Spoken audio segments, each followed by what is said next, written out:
Bueno, ahí va, ¿eh? Bueno, y vos mirá el chat, aprovechá y mirá el chat, Sí, yo miro el chat.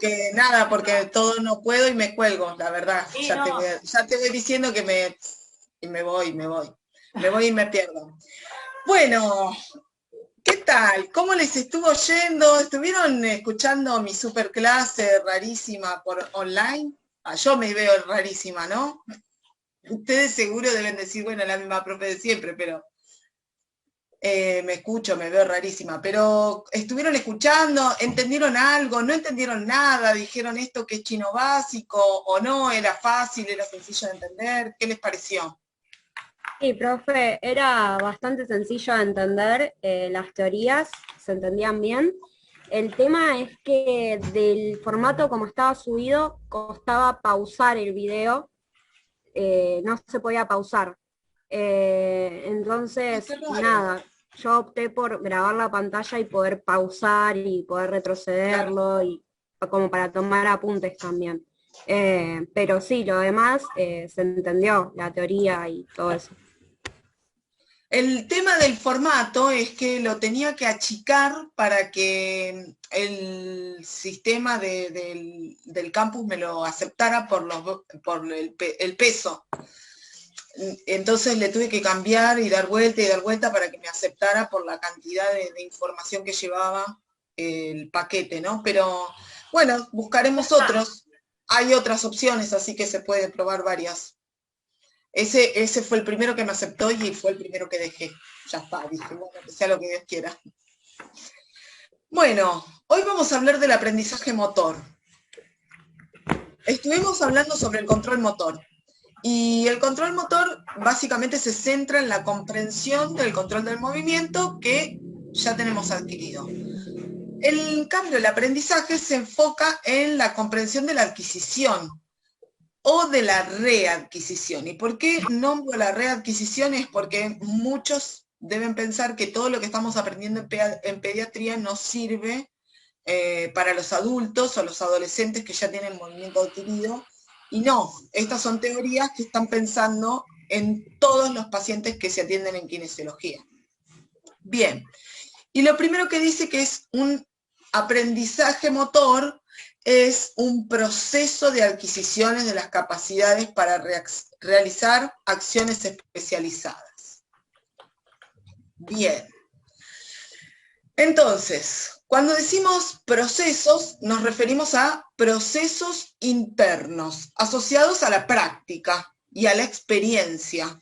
Se producen cambios que van a ser relativos y que van a permanecer según la capacidad motora de la persona que los está ejecutando y a través de habilidades específicas y la práctica de habilidades específicas.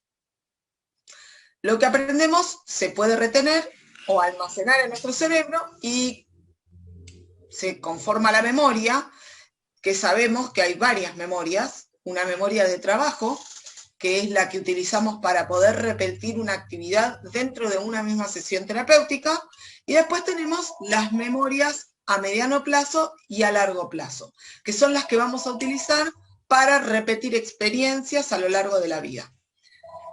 Entonces, podemos considerar que a corto plazo podemos generar cambios en los movimientos.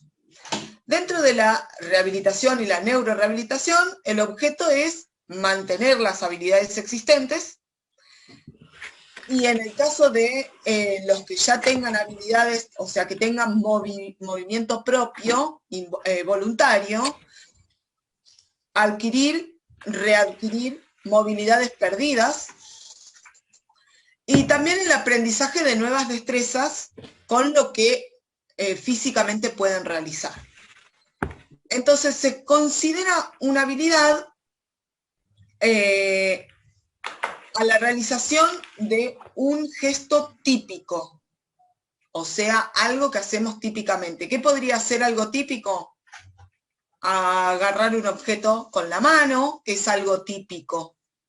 Algo atípico sería, por ejemplo, que mucho se ven los niños, ir a agarrar un objeto con la boca. Cuando tengo poca experiencia de agarrar objetos, van con la boca. Entonces ya tenemos una diferencia entre lo que es lo típico y lo que es lo atípico, ¿no? Y después tenemos que entender que la habilidad no es lo mismo que destreza. No son cosas contrapuestas tampoco, sino que la destreza implica un nivel de ejecución mucho más complejo y pulido.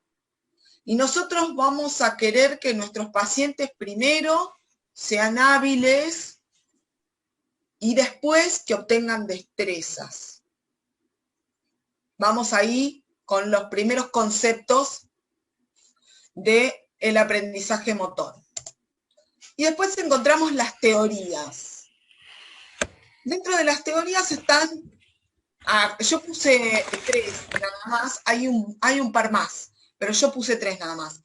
Están los modelos de los 3 estadios de Fitz y Posner. ¿Alguien leyó algo, conoce algo de esto? Puede escribirme ahí en el chat, que ya me lo voy a poner porque si no, no leo nada.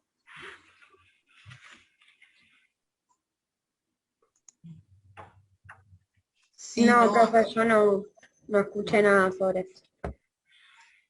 Listo. Perfecto. Bien. Entonces, estos autores dicen que para el aprendizaje motor hay 3 etapas. Está por un lado la etapa cognitiva, en donde la persona aprende una nueva destreza o puede reaprender una destreza antigua y necesita practicar con mucha frecuencia la tarea, pero siempre con supervisión, con una guía externa que le esté diciendo cómo realizarlo correctamente, para cometer la menor cantidad de errores y poder corregirlos si los comete in situ, en el momento. La segunda etapa es la asociativa, en donde la persona consigue programar dentro de las restricciones ambientales, como por ejemplo en el consultorio, nosotros podemos generar adaptaciones para los objetos, ya sea para, por ejemplo, si un niño no puede flexionar la muñeca, ¿no? Para escribir. Entonces necesito flexión de muñeca, la flexión la necesito para poder realizar un garabato, por ejemplo, en la pared. Quiero escribir, yo quiero hacer algo en un pizarrón. Entonces necesito esta flexión de muñeca. Y no la puede realizar por una cuestión física. Entonces tiene la muñeca ahí. Yo puedo generar un elemento que adapte el objeto para que esa flexión de muñeca no sea necesaria. Bien, entonces, yo ya estoy adaptando el ambiente para que pueda sobrepasar restricciones físicas que son insalvables, por lo menos desde la kinesiología, porque no lo vamos a ir a operar para que tenga el grado de flexión o de flexibilidad o de movilidad en la articulación que necesita. Entonces estamos utilizando esa movilidad, la poca movilidad que tiene o esa rigidez para hacer una actividad funcional. Estamos cambiando el ambiente, modificándolo para que lo pueda realizar. ¿Para qué? Porque nosotros lo que queremos es que tenga la sensación, por ejemplo, de apoyarse contra el pizarrón y poder dibujar o que mueva sus dedos específicamente, aunque no pueda mover la muñeca, ¿no? Que queda ahí fija, pero por lo menos que tenga esta movilidad. Esta no la podemos lograr, pero esta sí. ¿Bien? Entonces, vamos a la parte que asocia. Lo que vamos a hacer es pedir una tarea específica que le permita esa movilidad y que además lo estemos también corrigiendo externamente, pero como ya lo viene incorporando desde la anterior, desde la etapa cognitiva, ya sabe, ¿no?, que hay cosas que puede hacer y hay cosas que no. Entonces, lo que vamos a intentar es que aumente la cantidad de repeticiones y que lo haga con menor esfuerzo y con menor apoyo externo de nuestra guía de errores. Entonces, no, así no era, ¿cómo era? Ya no le digo específicamente cómo lo tenía que hacer. Eso ya pasó. Entonces, una vez que logramos que lo haga con la menor cantidad de errores y con la menor dirección posible, pasamos a la etapa autónoma, en donde aumenta la variedad sobre esa misma actividad. Entonces, si yo antes solamente le pedía que moviera los deditos así, o que dibujara un círculo con el dedito, que dibujara liñitas, ahora le voy a pedir que lo haga con todos los dedos, que lo haga con todos a la vez, que lo haga con dos, que lo haga con estos dos, que lo haga con los dos del medio. Le voy dando variabilidad a ese mismo gesto. Bien, lo que esta teoría sugiere con esta parte autónoma es que ahí es donde realmente es el verdadero aprendizaje, en donde el sujeto puede retener la destreza y la puede reproducir cuando lo necesita en forma automatizada, ya no necesita una dirección verbal, lo puede hacer cuando lo requiera, cuando se lo pida al ambiente o cuando tenga las ganas de realizarlo la persona que aprendió la destreza. Y lo puede poner en práctica en la vida cotidiana. Y esto de poner en práctica en la vida cotidiana tiene que ver con la tarea que yo le estoy habilitando o rehabilitando, ¿no es cierto? Porque si vamos a suponer que yo lo único que le enseño es a mover los dedos así, así, y se lo enseño sin ningún sentido, o sea, no estoy pensando en la vida de ese paciente, ¿para qué quiero que mueva esos dedos? Muy distinto es si el paciente lo único que puede hacer es mover los dedos y yo le coloco un teclado por delante, porque el teclado va a ser la única conexión que va a tener con su ambiente externo. Entonces, le estoy enseñando una actividad funcional para su vida diaria. Bien, entonces ahí ya voy mechando cosas que veníamos viendo desde antes del control motor. Pasamos al siguiente modelo, que es el de los sistemas de fases, de 3 fases de Bernstein. Bueno, esta teoría, me tomo un matecito. Ahí está. Esta teoría controla los grados de libertad, es decir, el número de independencia de los movimientos necesarios para completar una acción. ¿Cómo sería en un ejemplo práctico? Yo quiero tomarme el mate, ¿no? Entonces, mis grados de libertad me permiten acercar con mi mano el mate a la boca, acercar un poquito mi mandíbula, mi boca se prepara para la succión y succiona. Traga, hace deglución y continúa con la charla. Bien, ¿qué pasa con un paciente que tuvo, por ejemplo, una hemiplegia? Primero, va a acercar con el lado no pléjico el mate a su boca, pero tiene la mitad de su boca comprometida. Entonces, ¿qué va a pasar con el líquido de este lado? Cuando logre, primero que esta aproximación y anticipación a la bombilla que yo tengo, no la va a tener. Va a ser una cosa así. Si el lado pléjico es este, va a ser como una aproximación bien de este lado, del lado no pléjico. Entonces ya no lo está aproximando a la mitad como lo hice yo. ¿Bien? Y cuando llegue el momento de la succión, este lado va a trabajar y este lado no. ¿Bien? Entonces la succión va a ser mucho menor que yo teniendo sin ningún compromiso. Todo el labio. Entonces, ¿qué va a pasar? Acá mi asistente me trajo una servilleta. ¿Qué va a pasar? Cuando succione, no se ve, cae. Porque este lado no puede cerrar. No puede prever la fuga de líquido. Bien, entonces, muchas gracias. Entonces, cuando logre succionar, se va a dar cuenta que algo cae por ahí y que es inefectivo su gesto. Bien, entonces, los grados de movimiento que tiene un lado del cuerpo para ese paciente son diferentes que los grados de movimiento que tiene el otro lado del cuerpo. ¿Bien?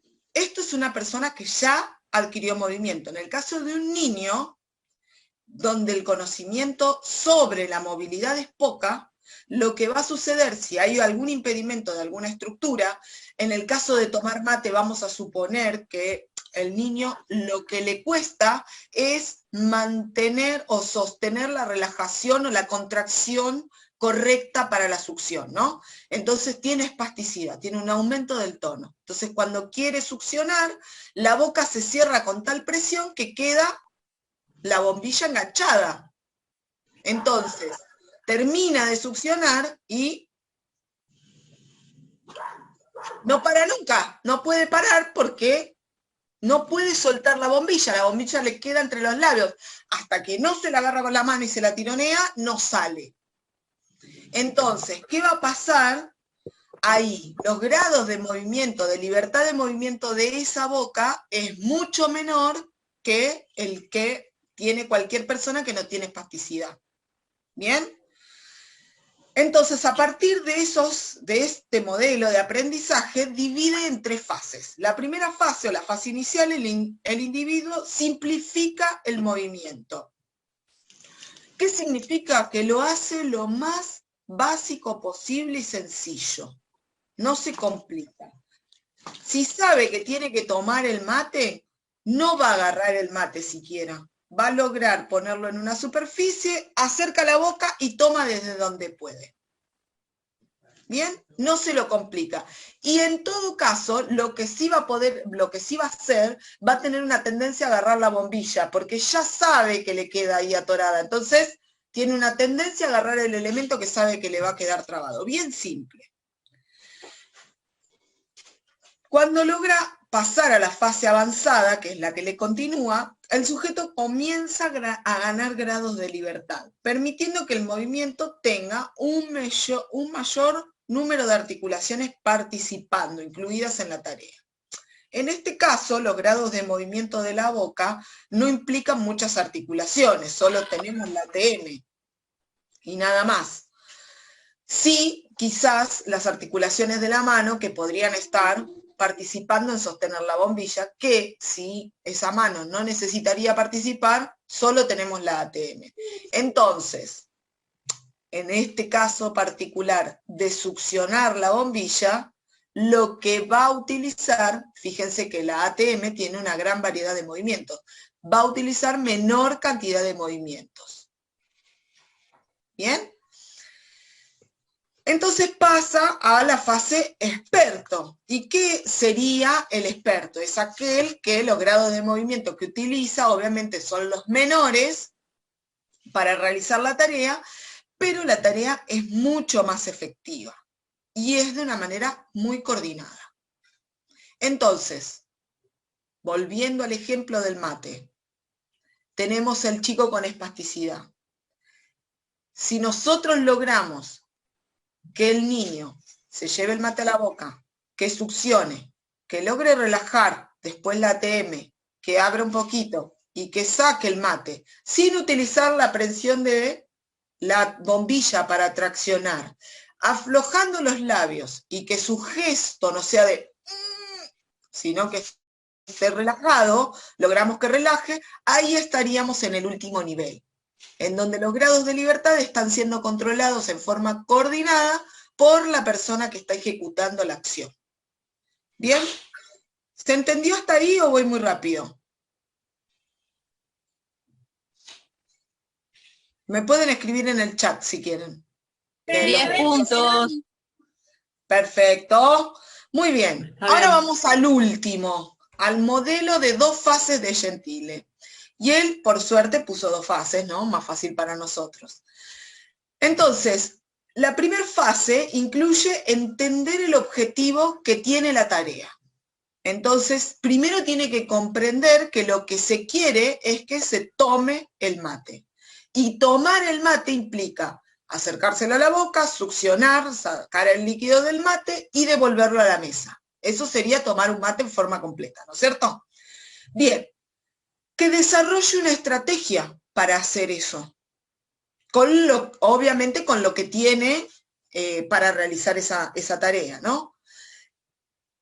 Y así como la interpretación de las características del entorno. ¿Y qué significa esto? Que sabe que tiene espasticidad, que sabe que quizás la bombilla le quede atorada y que quizás tenga que agarrarla. Entonces, ¿qué va a pasar con el paciente que puede hacer todo esto en la primera fase? Lo que va a tender es agarrar simuladamente la bombilla, acercársela porque sabe que la va a tener que tirar. Bueno, lo programó todo de una sola vez. ¿Bien? Él dice que esa primera fase lleva toda esa programación y esa organización del movimiento en función de una tarea. Y en la segunda fase, la denomina fase de fijación o diversificación. Y acá es donde el objetivo se redefine por la persona que lo ejecuta. Entonces, incluye variabilidad. Entonces, si nosotros logramos que aprenda a llevárselo y a sostenerlo de acá, ya no necesita ir con esto acá. Puede sostenerlo de acá porque ya sabe la fuerza que tiene que hacer. También puede controlar cuánto va a succionar, cuándo va a succionar, en qué momento lo va a hacer y cómo lo va a hacer. Bien, también puede hacer, por ejemplo, saber si ya con su manito acá y con su boca acá, si el agua está muy caliente o si está fría cuando empieza a succionar, ¿no es cierto?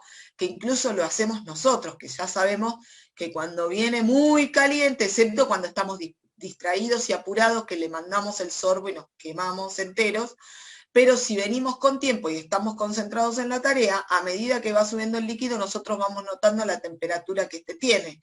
Entonces, en este caso, estos pacientes ya en esta segunda fase podrían alejarse la bombilla, incluso el mate, antes de que el líquido caliente les queme la boca y podrían anticiparse, como un gesto anticipatorio a quemarse, sí. Disculpe, ¿cómo se llamaba la fase? La segunda tiene dos fases, fase 1 y la 2, de Gentiles. Capaz que lo que dijiste es la parte de diversificación, eso que dijiste. Ah, fijación o diversificación de la actividad.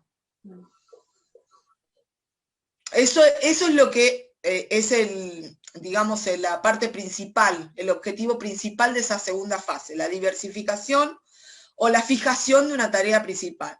Fijación es que lo hace con muy bien coordinado y con total control de todos los elementos que implican la actividad. Y cuando hablamos de diversificación es que puede aumentar la variabilidad, puede generar incluso variabilidades propias según el entorno se lo pida. Bien, él lo hizo bastante sencillo, pero los otros lo hicieron bastante complicados. ¿Acá pasó o no pasó? Oh, ¿lo tendré que pasar con la mano? Acá está. Bien. Factores que influyen en el aprendizaje. Y ahora vamos a ver que hay diversos factores que pueden modificar el aprendizaje motor. Como por ejemplo las instrucciones verbales, que son bastante utilizadas por los terapeutas. Entre las instrucciones verbales, a nosotros nos facilita la organización de la ejecución de una acción compleja para un paciente, ¿no? Porque nosotros le vamos dando con nuestro orden mental, le vamos dando el orden al paciente a través de las palabras. Bien, pero nosotros, ¿qué necesitamos del otro lado? Necesitamos que el paciente esté atento a lo que estamos diciendo, que pueda concentrarse y que pueda recordar lo que le estamos diciendo. Porque si no hay del otro lado ninguna respuesta, no importa que nosotros seamos expertos en dar instrucciones. Lo que vamos a ver, lo que vamos a observar es que la tarea, de todas maneras, por el paciente, va a estar mal ejecutada, porque no estaría nosotros necesitamos que él esté atento, que esté escuchando, que esa parte sensorial esté activa. ¿Bien? Y además, cuando nosotros estamos dando una indicación verbal, en la indicación nosotros estamos teniendo una idea. Vamos a suponer que yo les digo a ustedes, canten. Bueno, ahora tenés que cantar. Cada uno de ustedes va a tener una forma de responder a eso. Algunos van a hacer, otros van a decir, bueno, sí, expresivos, y otros me van a quedar mirando como diciendo, ¿será necesario cantar bien pedo? Yo no canto. Bien, todos toman una decisión con la instrucción verbal, ¿sí? En torno a lo que consideran que pueden hacer. Yo canto feo, no canto, yo canto hermoso, canto fuerte, o yo canto más o menos, no sé, no me sé ninguna canción, estoy medio inseguro, entonces canto por las dudas así medio bajito que disimule entre el grupo. Cada uno va tomando una decisión, ¿bien? Entonces, nosotros tenemos que pensar que cada vez que damos una instrucción verbal, el paciente también tiene opciones, y él va a generar de esa instrucción verbal un propio pensamiento, ¿no? Una propia ejecución, le va a poner de sí mismo. No va a ser literal como nosotros esperamos. Menos un niño, que a veces nosotros no divagamos con las cosas que decimos y esperamos que ellos lo entiendan y ellos están, o sea, su mundo a veces es muy distinto al del adulto. Entonces, nada, nosotros pensamos, bueno, ahora tenés que tirarte al piso y rodar. Y el pibe piensa que es hacerse una bolita a rodar. Él juega la bolita y la bolita.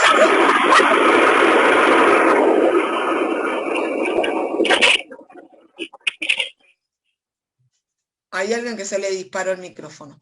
Entonces, nada, ahí es donde uno, en lugar de pensar, no, lo estás haciendo horrible, tiene que pensar, bueno, yo le dije rodar, y para él rodar es eso. No hay ni bien ni mal, solo hay variabilidad. Entonces, yo tengo que ser más específico con lo que quiero que haga. Entonces le tengo que dar más indicaciones. Le tengo que decir, acostate, quiero que te acuestes con las piernas estiradas, con los brazos estirados, y que des vueltas apoyando todo tu cuerpo sobre la superficie, sobre la colchoneta, sobre el piso, sobre la barra, sobre lo que sea. Y eso para nosotros es rodar, y entonces le estamos dando la idea de rodar. Entonces cuando lo hace, ¡ay, qué bien rodaste! Bueno, listo, estamos asociando un concepto nuevo de rodar para esa persona, para ese niño. ¿Bien? Ese es el secreto de las instrucciones verbales. Después, ¿cómo hacemos para que conserve la atención? Porque si yo lo que quiero es que ruede y se levante y toque un objeto que está por encima de su cabeza, son 3 instrucciones, 3 cosas que quiero que haga. ¿Bien? Si el niño solamente, primero tenemos que ver la edad, porque según la edad, hasta los 2 años, más de 2, y hay algunos que 1. Y chau. Después de los 2 años podemos tratar de implementar 2 o 3. Después de los 5 o 6 ya podemos hacer 3 o más. Depende de cómo venga el nivel intelectual, ¿no? Del cognitivo de cada niño. Si está un poco deprimido el nivel cognitivo, bueno, bajamos la cantidad de instrucciones verbales que damos de una sola vez. Bien, entonces, si nosotros nos tenemos que adaptar y si vemos que nuestros pacientes no empiezan a tener esa atención y esa memoria de trabajo activa, entonces damos de a una instrucción a la vez para que se cumpla lo que queremos que realice. No frustrarnos y intentar dar muchas veces la misma instrucción larga, porque no tiene mucho sentido. Bien, participación activa y motivación. Es importante que el paciente quiera, y a eso nos referimos con participación activa, que lo quiera hacer. Entonces, vamos a suponer que ahora yo les digo a ustedes, bueno chicos, para esta clase ustedes todos tienen que hacer la vertical. Ahora, ya, en este preciso instante. A ver cómo la hacen todos. Pongan sus cámaras a hacer la vertical. Va a haber alguno que me va a decir, bueno, la vertical es una boludez, lo hago, listo, le prendo la cámara y lo hago. Va a haber otro que me van a decir, no, no hay chance, o sea, no la hice antes, no me interesa, ¿para qué quiero hacer la vertical ahora? Que me desapruebe, no me importa. Bien. Entre eso y un montón de grises, ¿no? Pusimos los dos extremos, entre esos hay un montón de grises. Bueno, en esos grises quizás nos manejamos con nuestros pacientes cuando nosotros le pedimos algo. El paciente duda, no sabe si hacerlo, si no hacerlo, tiene una idea vaga de lo que le estamos pidiendo. Entonces, ahí empezamos con la duda en la participación. Lo hago pero con timidez, lo hago medio a desgano, lo hago pero porque me lo está pidiendo él. Si no, no lo haría, si no me lo pide este terapeuta, ni en pedo lo hago. Bueno, ahora, ¿qué distinto sería si yo les digo, chicos, bueno, imagínense que su nota depende de una vertical y que cada uno de ustedes tiene todas las capacidades para hacer una vertical contra la pared excelente, porque yo los he visto. Bien, de acá en más, yo pongo el cronómetro, les doy a todos 2 minutitos para que se preparen y el que me hace la vertical tiene un 10. Entonces, yo ahí puse un elemento de motivación, como por ejemplo la nota, porque sé que a los estudiantes la nota es como, es importantísima. A los chicos la verdad que las notas le importan muy poco, pero los juguetes sí. Y jugar y divertirse sí. Entonces, si yo le presento algo como un juego y le digo, a ver si me podés ganar en esto y sos el campeón mundial, es la vida para ellos. Entonces, ahí viene que ellos van a querer hacer intensamente eso que le estamos pidiendo. Entonces tenemos una participación activa, pero además está motivado porque me quiere ganar. Yo lo estoy desafiando a que me gane. Entonces, ya tengo los dos elementos en la misma actividad. Requiere mucha astucia de nuestra parte y mucha flexibilidad al momento de pensar una actividad, poder sostener la participación activa del paciente y la motivación. Es puro trabajo mental nuestro. Nosotros tenemos que ser muy observadores, primero de los gustos y segundo de lo que sí puede hacer, lo que sí puede lograr, porque la tarea que le tenemos que pedir tiene que sentir que realmente la puede realizar, porque si no, no lo estoy motivando, no va a querer hacerlo. Entonces, nosotros ahí tenemos que ser muy estudiosos de esa situación. Bien, memoria y retroalimentación. Más que nada la memoria es para poder recordar los pasos de la ejecución motora. Por ejemplo, si ustedes lo que le piden es toca la pantalla con la mano abierta, y siempre va con la mano cerrada, siempre va con la mano cerrada. ¿Te acordás con la mano abierta? Se la abrís una vez, se la abrís otra vez, se la abrís 100 veces. Bueno, que pueda recordar, ¿te acordás cómo era con la mano abierta? Entonces a la quinta, recordá cómo era con la mano abierta. Estamos utilizando la memoria de trabajo. A largo plazo, de tanto repetírsela, va a quedar grabada a fuego. Pero necesitamos que la empiece a activar. Y por otro lado, esta retroalimentación de que cuando ya va, ¿cómo era? ¿cómo tenías que llevar la mano? El mismo niño te dice, y la abre solo. Bien, esa es una retroalimentación. Yo desde afuera le estoy diciendo, ¿cómo era? ¿Te acordás cómo era? La primera retroalimentación que vamos a hacer es mano abierta, abrí bien los dedos. Yo lo toqué, lo ubiqué, lo organicé. Sí, decime, Nati. Se va a cortar y tenemos que volver a entrar. Aviso porque Dale. estaba especulando, pero terminá con la retroalimentación y ahí volvemos a entrar. Dale. Ya estamos. Entonces, ahí es donde nosotros, cuando logra hacerlo solo, empezamos con el refuerzo positivo. Bien, te salió. No importa que se lo tuve que recordar externamente. Primero le di esa retroalimentación. El refuerzo positivo también es una retroalimentación. ¿Por qué? Porque él se está acordando que recibió buenos comentarios una vez que hizo ese gesto correctamente. Y la retroalimentación que más nos interesa a nosotros es la intrínseca. ¿Qué significa esto? Que llega un momento en donde el mismo paciente se da cuenta que lo está haciendo mal y solo corrige. ¿Bien? Ahora, ¿se puede dar cuenta de absolutamente todo lo que nosotros le queremos corregir? No, nosotros no podemos ser exhaustivos en una actividad, querer corregir que todo lo haga perfecto. Nos vamos a ir enfocando de a una cosa, principalmente en niños.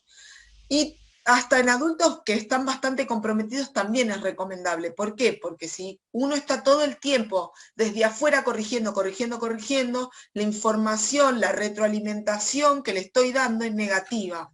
Y no queremos que asocie que la rehabilitación es negativa. Nosotros queremos asociaciones positivas. Entonces, lo que sí le salió de una y le salió bien, es bien, buenísimo, dale, volvélo a hacer. Y ahí va la intrínseca, él ya sabe cómo lo tiene que hacer y lo va a volver a hacer. Es más, lo que van a notar es que en ese volverlo a hacer, si no lo hace exactamente igual que lo hizo antes, el mismo paciente va a decir, no me salió igual.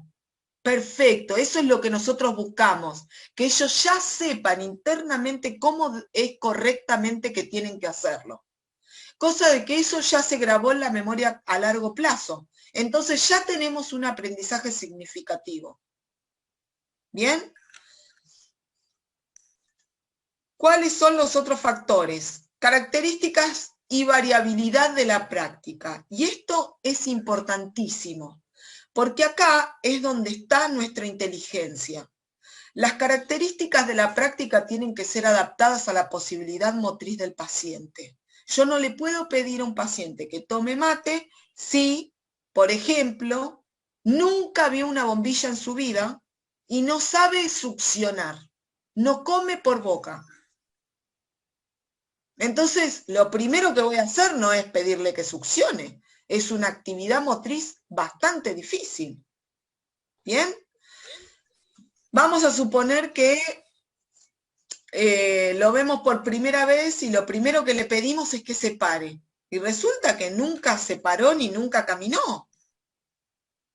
Entonces justo le estamos pidiendo algo que está muy por fuera de su rango motor. Bien, para pedir una actividad característica o específica que el paciente pueda realizar, lo tengo que conocer. Por eso utilizamos la evaluación. ¿Qué es lo que puede hacer y cómo lo puede hacer? ¿Bien? Y después, con referente a la variabilidad de la práctica, tenemos que tener en cuenta que un mismo movimiento primero necesita ser repetido para aprenderse. Pensemos que los niños en el desarrollo típico realizan entre 500 veces un mismo gesto motor para aprenderlo. ¿No? Lo repiten 500 veces o más. Depende de qué gesto motor sea. ¿Bien? Para aprenderlo. Entonces, imagínense que nosotros en nuestra sesión de tratamiento no vamos a repetir 500 veces nada. Nada que nos propongamos, nada vamos a repetir 500 veces. pero lo puede repetir en su casa. Ahora, imagínense si el gesto motor es tocarse el ojo, ¿no? Y lo tienen que hacer 500 veces todos los días. Todos los días 500 veces tocarse el ojo. Las tienen que ir contando, ¿no? Yo creo que llegan a la número 100 y dicen, qué pelotudez, ya no me quiero tocar más el ojo. Me reembolé. Bien. Ahí entra la palabra variabilidad. Ahora, una cosa es decir, tocate el ojo. Y otra cosa es decir, ay, ¿jugamos con un solo ojo? Bueno, dale, vos tapate uno y yo me tapo uno. Bueno, ahora nos tapamos el otro. Bien, ahora ¿sabés lo que podemos hacer? Jugar a los piratas. Bueno, pero los piratas nos llevan un parche. Bueno, dale, vos te tapas el ojo. Bueno, ahora soy yo el pirata. Bueno, ahora te toca a vos. Volvete a tapar el ojo. Y así cambiar la escena. Bueno, listo, ya no soy más un pirata. Ahora tengo un monóculo. ¿Y qué es un monóculo? Ah, es un lente que va en un solo ojo. ¿En cuál? En este. Bueno, como tenés el monóculo, dale, así que tenés el monóculo en tu ojo. Listo, ya está. Vas inventando cosas para que la actividad sea repetida de forma variada. Y ahí otra vez apelamos a nuestra inteligencia y a nuestra capacidad de variabilidad también, ¿no? De pensar una misma cosa, que una misma tarea se pueda repetir con variabilidad. Bien, ¿qué otra cosa hay que tener en cuenta con las características de una actividad? Que necesita de descanso. Sí o sí necesita de descanso. No puedo tener a un paciente 1 hora haciendo lo mismo, sin descansar. No puedo. No puedo porque no importa si es adulto, no importa si es adolescente o si es un niño. No puedo porque no lo va a poder sostener. No lo va a poder sostener. Entonces, primero por la fatiga. Tengo que evitar que los pacientes se fatiguen, porque la fatiga hace que la ejecución sea muy pobre, la ejecución de la práctica. Y nosotros no queremos que la ejecución de la práctica sea pobre. Por otro lado, cuando los músculos que debe utilizar se fatigan, se empiezan a utilizar otros. Y nosotros no queremos que utilice otros, queremos que utilice esos. Entonces le tenemos que dar tiempo a que se pueda recuperar. Y por otro lado, también esto implica el ritmo de la persona y el ritmo que lleva la tarea y el ritmo de la actividad. Vamos a poner un ejemplo. Vamos a suponer que estamos rehabilitando a alguien en la marcha.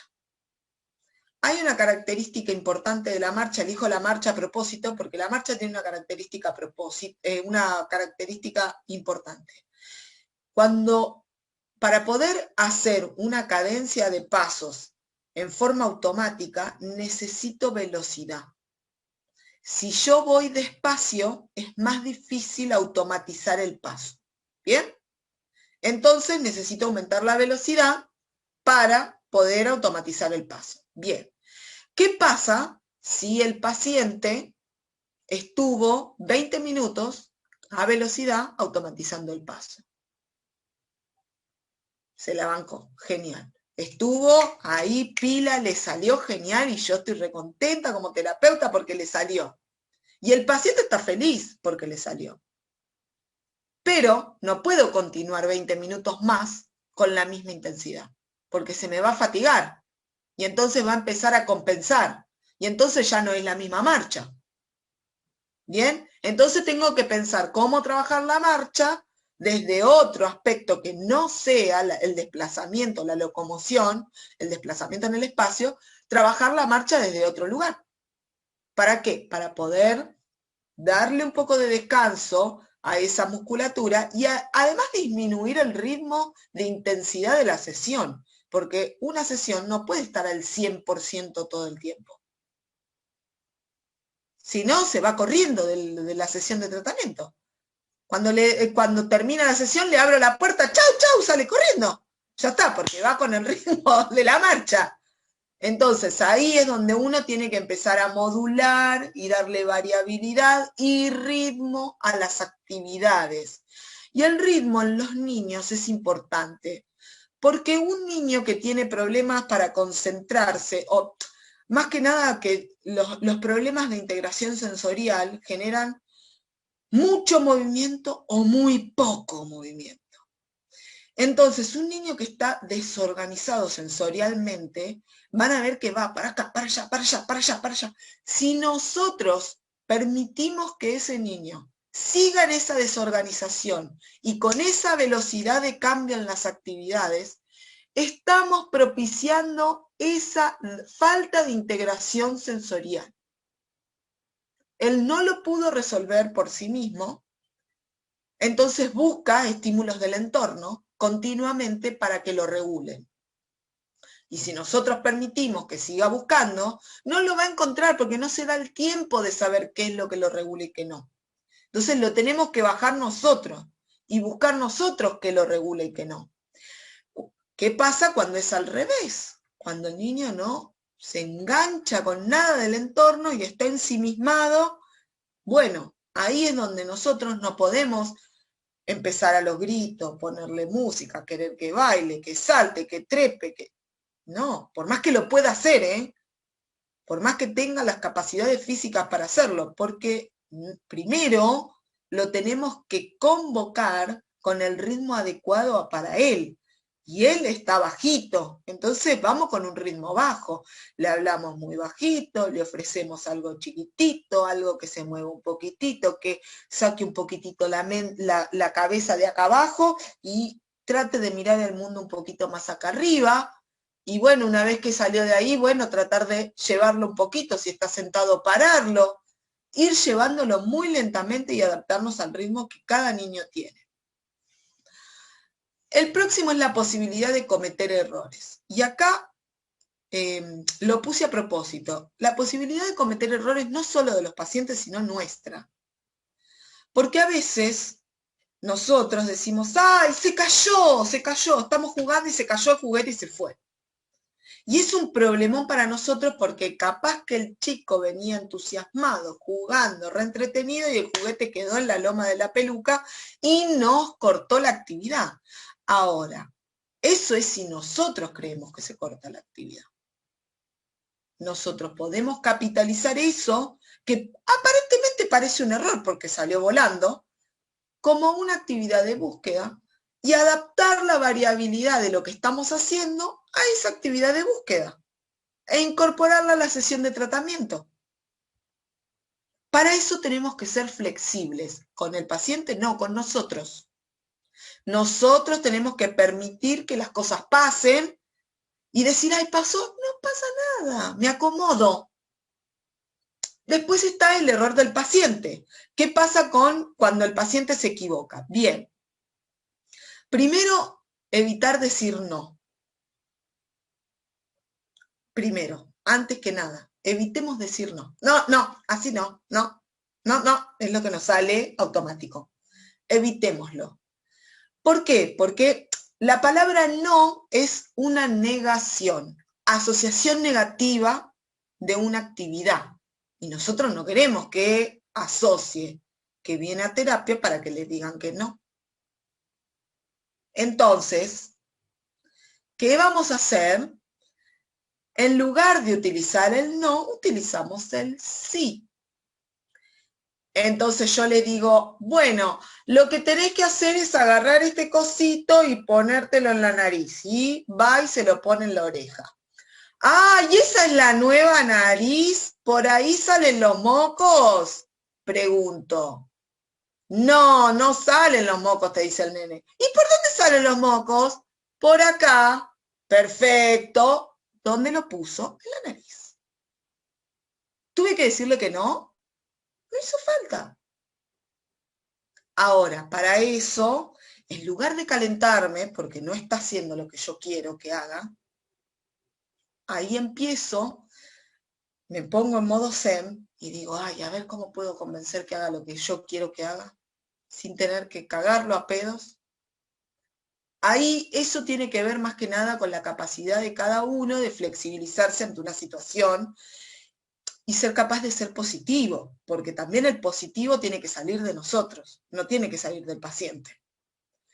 Bien, Y por último, pero no menos importante, está el control postural.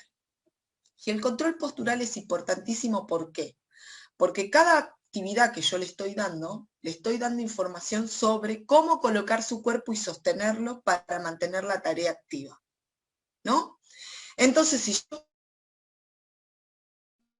la tarea, vamos a poner un reto.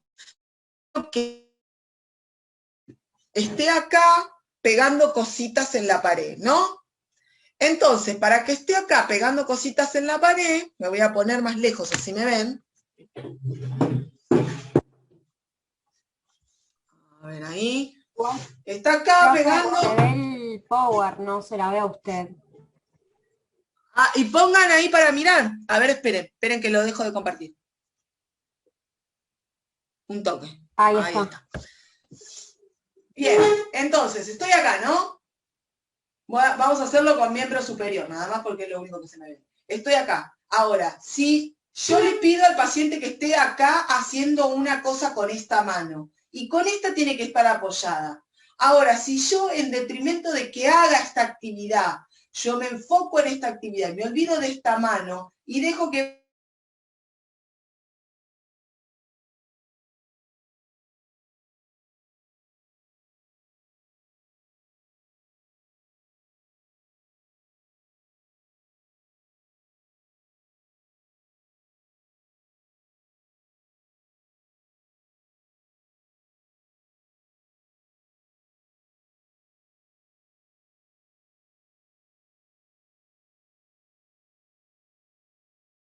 A compartir. Hola, hola, hola. Hola. Sí, te escuchamos. Va, yo te escucho por lo menos. ¿Se cortó, no? ¿O no? ¿O ustedes siguieron? Yo escucho, no sé. Ah, no, pero vos pudiste seguir. ¿No se les cortó? No, no se cortó. Cortó internet, se ve que a mí. Y yo digo, no lo puedo creer. Se me fue cuando vos estabas haciendo el ejercicio, menos mal. Ah, no. Me pareció que a otra persona era el moderador, nada más. Bien, ahí está. ¡Qué suerte! No. No, se ve que se me fue la señal un segundo, desconecté todo lo que tenía con internet porque digo, ¿qué está pasando? Casi otra vez. Bueno, sigamos. Bien, sí, va, vos seguí.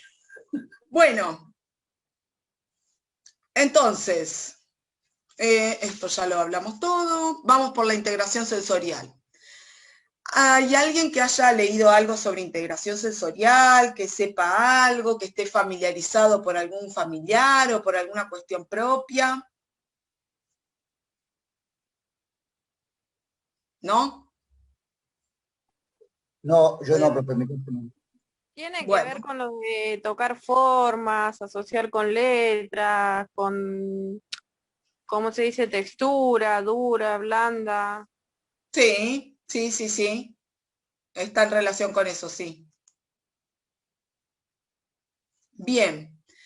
La integración sensorial es el proceso neurológico que organiza la sensación de nuestro cuerpo desde el ambiente y hace posible que seamos eficaces dentro del medio.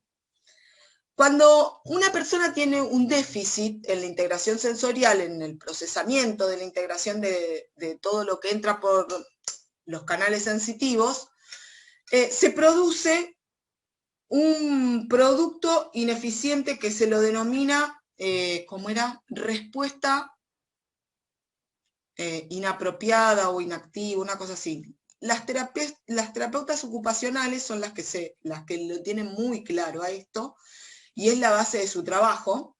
De hecho, la persona que creó la definición de integración sensorial y que creó el primer método de integración sensorial es Jean Ers, en 1950, y ella era terapista ocupacional, justamente. Bien, pero lo que más nos interesa es que esa información sensorial va en detrimento de los aprendizajes conceptuales y los aprendizajes motores. Dos cosas que son importantísimas para nosotros. Entonces, ahí empieza a definir Ginners qué es una disfunción de la integración sensorial. Y acá ella descubre que el cerebro no puede procesar u organizar el flujo de información de los diferentes canales sensoriales que le aporta a un individuo el ambiente. Incluso no puede procesar la información sensorial de su propio cuerpo, que ese es el que más nos compete a nosotros. ¿Y esto cómo lo ve? ¿Cómo ella se da cuenta? Porque se observa que hay una afectación sobre el comportamiento de esos niños. No se lo conoce como una enfermedad, no es la enfermedad de la integración sensorial o la disfunción de la enfermedad de la disfunción de la integración sensorial, no es una enfermedad. Pero es algo que entorpece la producción de aprendizajes. Y esto se nota a medida de que el niño va creciendo. Bien, dentro de los trastornos regulatorios, lo que nosotros vamos a ver, que es lo que tenemos que trabajar y lidiar en nuestra sesión de tratamiento, son los niños que son hipersensibles, o sea, que se sienten abrumados por todos los estímulos que tiene cualquier ambiente, y reaccionan en forma temerosa, y son cautelosos, son negativos, algunos son desafiantes, y tienen una conducta de lucha o huida para preservar su seguridad y no sentirse abrumados por el ambiente. Tienen poca adaptación, son bastante temerosos a situaciones nuevas y a personas nuevas, tienen bastante ansiedad, y dentro de los síntomas viscerales podemos ver que sudan en exceso, podemos ver que tienen temblores, que hiperventilan, que tienen alteraciones en la piel, que tienen problemas en la alimentación, que tienen problemas con el descanso, que les cuesta mucho sostener la atención. Generalmente, si están escolarizados, hay problemas académicos. Los que son desafiantes y negativos tienen bastante poca tolerancia a la frustración, todo lo que les pasa los irrita, y requieren un control constante del ambiente y generalmente suelen ser bastante agresivos. Después tenemos el niño que es hiposensible, este era el hipersensible, el que todo genera un efecto. Ahora tenemos el que es hiposensible, que tiene una tendencia a retraerse, que son muy difíciles de entender porque hablan muy poco, se comunican muy poco porque tienen poca participación social, y generalmente en niños pequeños se ve que tienen actividades repetitivas y tienen una evitación ocular, o sea, a esto de mirar a los ojos a alguien y hacer contacto visual con alguien, son reticentes a hacer eso, tienen bastante temor a moverse, a veces son poco reactivos al dolor o al tacto, a que los toquen, no sienten nada. Obviamente tienen muy poca comunicación, juegan solos, no tienen juego compartido, por lo tanto lo social es bastante parecido a un autista, a un TEA. Y después tenemos los desorganizados motrices, que son incapaces de enfocar su atención en una sola cosa, tienen mucho nivel de actividad, el típico que no se queda quieto, ese, puede llegar a ser agresivo si no es controlado, muy poco tiempo de espera,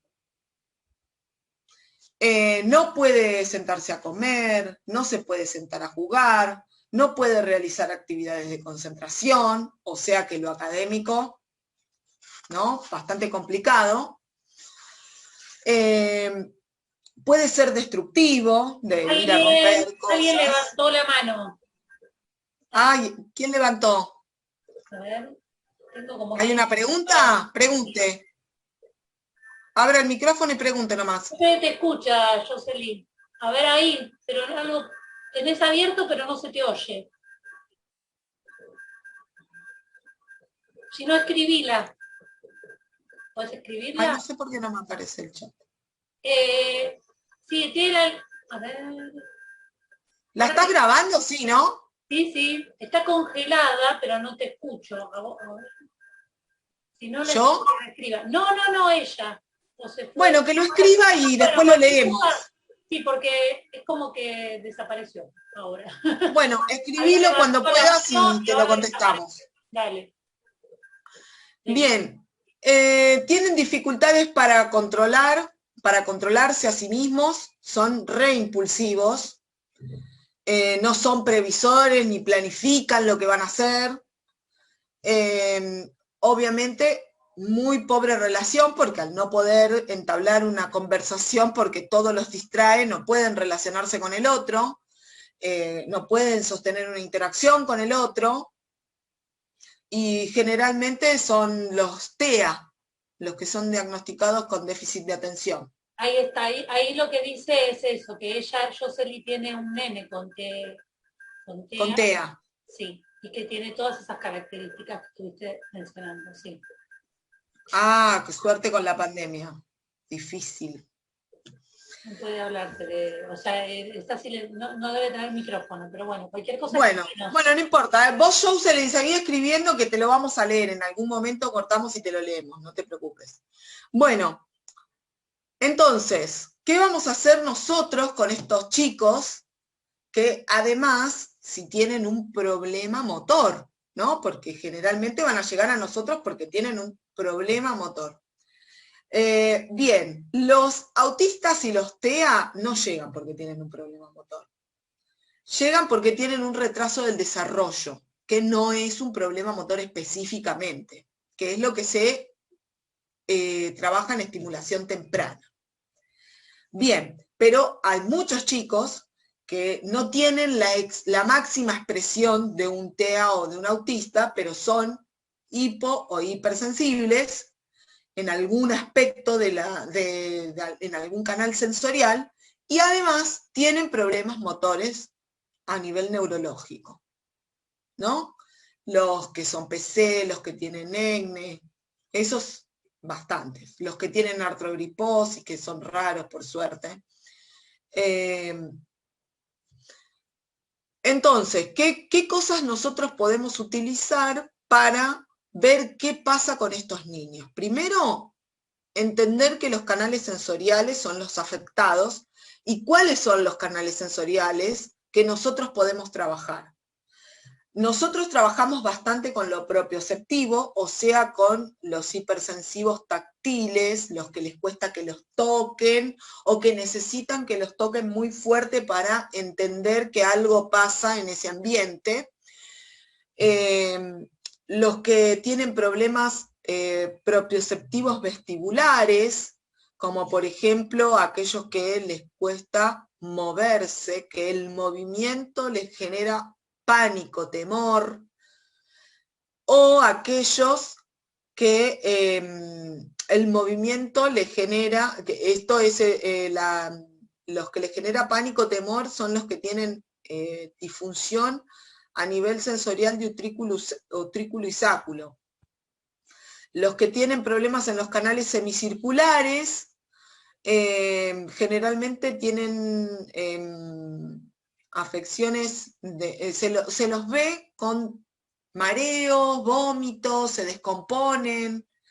Igual, o sea, no necesariamente tiene que ser un problema que les impida vivir una vida bastante natural, pero, por ejemplo, yo tengo un déficit ahí en los canales semicirculares, y cuando voy en cualquier vehículo que se sacude un poco, empiezo con mareo, y nada, si con el tiempo lo pude lograr entrenar, pero me concentro y me calmo y trato de inhibir ese canal, pero cuando era más chica terminaba en vómitos, vomitaba en todos los autos, colectivos que se les ocurriera, calecita, botecito, en todos terminaba vomitando.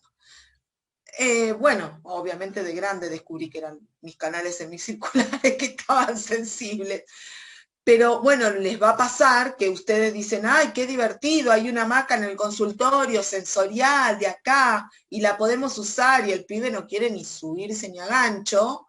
Bueno, ahí es una señal clara de que algo a nivel vestibular está pasando y que tengo que empezar a trabajarlo, porque si es utriculisáculo, lo que está pasando es que empieza a tener inseguridad gravitacional y que le cuesta moverse. Entonces, si ese niño no camina y está en la etapa que tiene que caminar, seguramente la razón por la que no camine no es porque tenga una dificultad motora a nivel de los músculos, sino que tenga un problema sensorial.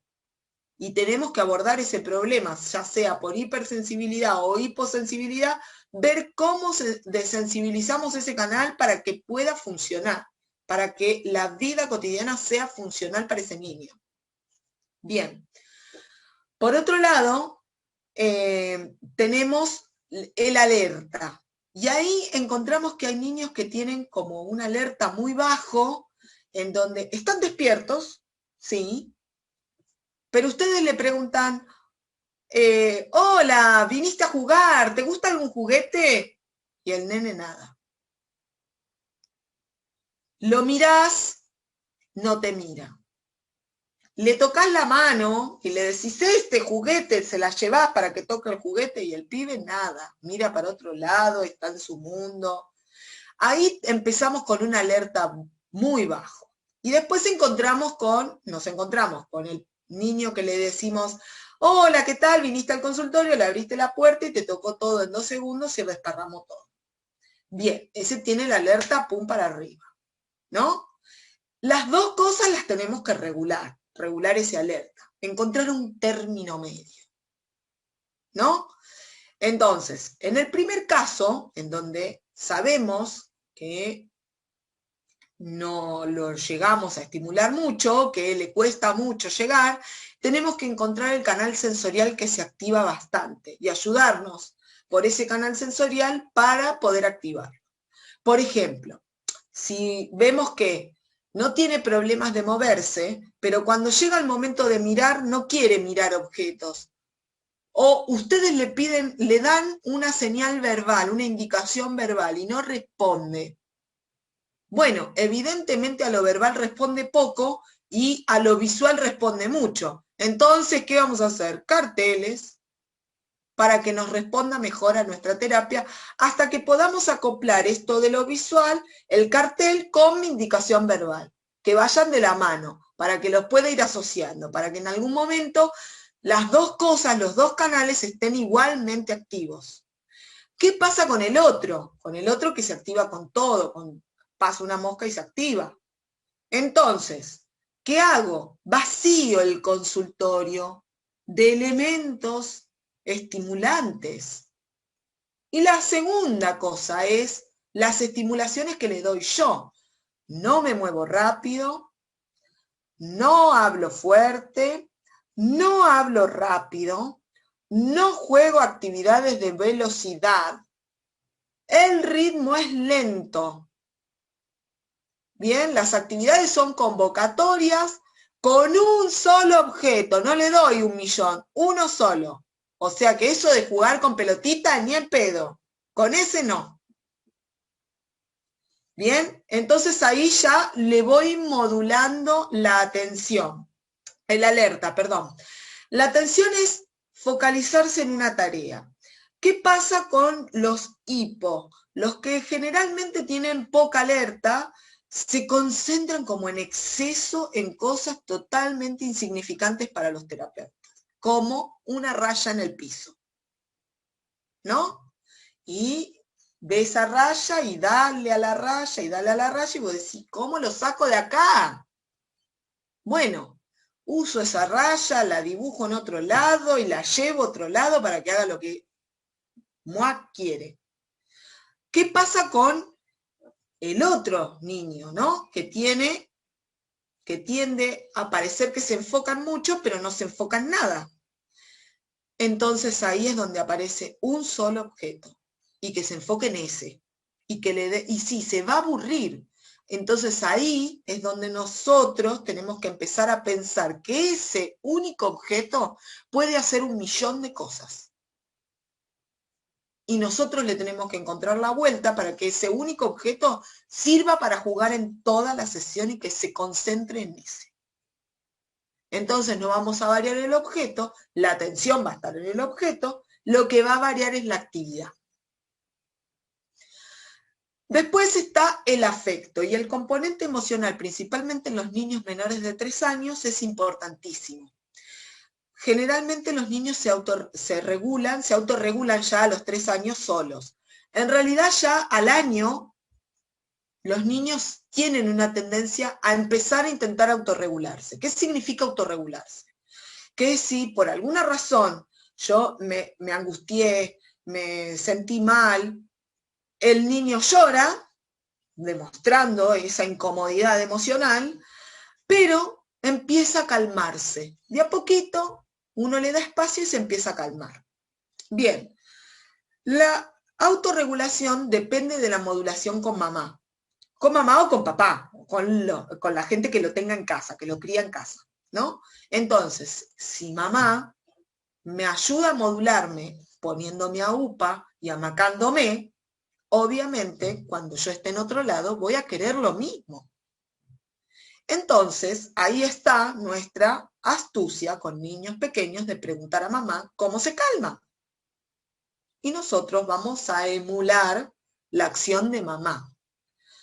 ¿Por siempre? No. Tenemos que darle herramientas para que se autorregule. Entonces, empezamos emulando la acción de mamá, porque tenemos que copiar lo que conoce para que pueda llegar a la regulación, porque el regulado es como aprende. Si sigue desregulado, no aprende. ¿Bien? Y una vez que logramos que él se regule, empezamos a darle herramientas para que empiece a regularse solo.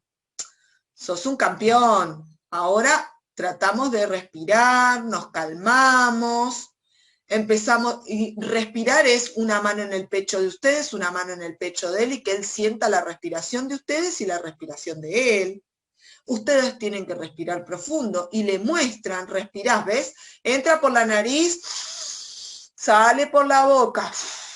Si necesita estimulación, lo soplan en la cara, no pasa nada. Y ahora con el barbijo queda genial. Nos queda 1 minuto, Romy, ¿eh? Bien. Ay, ¿cómo hablo? Gracias. De nada, perdón. Ahí está. Bien, entonces, el desarrollo motor hace referencia a una adquisición natural, evolutiva de la especie humana, que lleva un orden relativamente semejante entre un individuo y el otro, ¿no? Y está vinculado a la edad cronológica, a la edad biológica, al desarrollo de la inteligencia, a la maduración del sistema nervioso central, al aprendizaje y al medio ambiente. O sea que fíjense todos los factores que pueden modificar el desarrollo motor. Bien. Está determinada o predeterminada genéticamente lo que se denominan procesos o adquisiciones, y el proceso significa pasar de estar en un estado a otro estado, ¿no? Es un pasaje. Entonces, considerando el desarrollo motor como un proceso, es como una dirección preestablecida natural, humana, y que se puede determinar en fases, a grandes rasgos, algo bien grosero. Después ustedes tienen el material para leerlo bien específico, ¿no? Pero groseramente vamos a dar algunos aspectos. Y lo dividí en fases de desarrollo, en donde hay una primera fase que predomina la actividad refleja, en donde estuvimos hablando que son las reacciones automáticas, en realidad ahora llamadas reacciones automáticas, pero lo que ustedes conocen en la bibliografía como reflejos arcaicos, en donde estos reflejos están dados ya genéticamente, vienen como un derrotero motor, y son movimientos controlados en forma subcortical. La mayoría de ellos, como la succión, la presión, la marcha, anticipan capacidades y habilidades que son fundamentales y desarrolladas más adelante. Y después, estos reflejos ofrecen información sobre la maduración neurológica que el niño tiene, ¿no es cierto? Por ejemplo, si nosotros conocemos que los reflejos se toman de cierta manera, que tienen una edad de inicio y una edad de desaparición, y vemos que el reflejo persiste o que la reacción automática persiste más allá del tiempo que está estipulado que esté, entonces encontramos que tenemos un sistema nervioso inmaduro que necesita más tiempo para poder desaparecer ese reflejo y automatizar la actividad. ¿Bien? ¿Se va entendiendo por qué los evaluamos y cuál es la importancia de ellos? Por otro lado, tenemos el caso de la ausencia. A veces faltan. Entonces, ahí lo que nos da a entender es que tenemos la posibilidad de que haya habido algún desfasaje en la migración neuronal dentro del feto, o que haya habido algún problema en las conexiones neuronales que se hicieron postfetales, postnatales. Entonces, ahí hay que ver, porque si el problema es intraútero, es lo que ya viene desarrollado genéticamente, no podemos cambiar nada. Pero si es una cuestión ambiental o que se da después por una lesión, no necesariamente podemos cambiar, pero podemos establecer cuáles son las estructuras que generan el déficit y reclutar otras, las correctas para que nos den la función como la queremos obtener. Bien. Esta batería de acciones predeterminadas permite iniciar la construcción de las habilidades motoras en forma posterior. Y entonces la segunda fase es la construcción de las habilidades motoras. Pensemos que hay, antes de pasar a la segunda fase, quiero dejar claro que los que se llaman reflejos arcaicos, creo que la mayoría dura hasta los 4 meses, hay alguno que pueda llegar a durar hasta los 12, pero en general duran casi todos hasta los 4 meses, como mucho. Y después tenemos otros que duran toda la vida, como por ejemplo el moro, es algo que dura toda la vida. Como por ejemplo el de ojos de muñeca o el cierre de ojos, la protección ocular está toda la vida. La succión está toda la vida. Entonces, se los considera que se terminan como acción refleja más o menos en un periodo. Y lo que nosotros tenemos que tener claro es que el estímulo, como se le tiene que dar para que suceda y qué sé yo, eso va a ir modificándose, y lo que vamos a observar es que la conducta de cerrar el ojo, por ejemplo, si me van a meter algo, está para defenderme, y que yo necesito acercarlo bien para que mi ojo se cierre, porque si no, no se va a cerrar porque sí. Incluso, fíjense que cómo es la protección ocular y el cierre ese que se sostiene durante toda la vida, que es incluso parecido al de reacciones de defensa, cuando me caigo para no romperme la boca y apoyo mis manos antes que mi cara. Bueno, esos también están, que también nacen del moro. Bien, esos reflejos tenemos que ir evaluando que vayan mutando de una reacción automática a algo un poco más complejo, porque van a seguir siendo como reacciones automáticas de defensa, pero tienen que ser un poco más complejas y más efectivas al momento de utilizarse ante una agresión. En el bebé es muy pobre, entonces tienen que complejizarse a medida que el bebé va creciendo y se convierte en un niño, y de niño pasa a adolescente y de adolescente a adulto. Eso es lo que nosotros tenemos que ir controlando, que a veces es dificultoso porque dice, bueno, sí, lo tiene, y sí, lo tiene que tener. Bueno, sí, pero ¿cómo? ¿Cómo está ahí? ¿Cómo se despierta? ¿Tengo que hacer lo mismo que cuando tenía 2 meses? ¿O ya es un poco más complejo y cuando hago tal cosa y tal otra, recién ahí se despierta? ¿O no? ¿O reacciona ante cualquier estímulo? Y se dispara ante cualquier estímulo. Eso es lo que tenemos que empezar a ver, y ahí empezamos a ver lo típico y lo atípico. Bien, y ahí pasamos a las actividades motoras o habilidades motoras elementales. Como por ejemplo, una habilidad motora es sentarse, sostener la cabeza. Son habilidades motoras elementales. Y uno puede decir, bueno, pero entre los reflejos y sostener la cabeza más o menos no se necesitan al mismo tiempo. Sí, las fases no son una después de la otra, se superponen, porque el desarrollo motor es complejo. Entonces, no termina de desaparecer las reacciones automáticas y empiezo a adquirir habilidades elementales. Acá hay que tener en cuenta que la mielinización juega un papel preponderante. Si la mielinización no se da como está estipulado en la ontogénesis del hombre, como es nuestro desarrollo motor, entonces seguramente muchas de estas habilidades van a estar afectadas. También tenemos que tener en cuenta las leyes de la maduración, que son de céfalo-caudal, de próximo a distal y de lo general a lo específico. Entonces, ¿qué va a pasar con esto? Nosotros sabemos que primero las activaciones van a ir de la cabeza a los pies.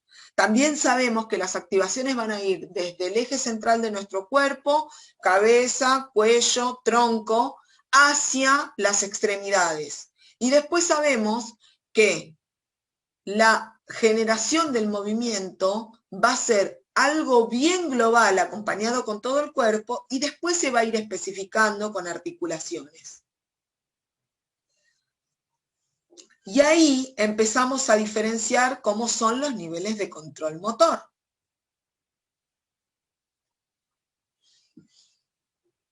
Entonces,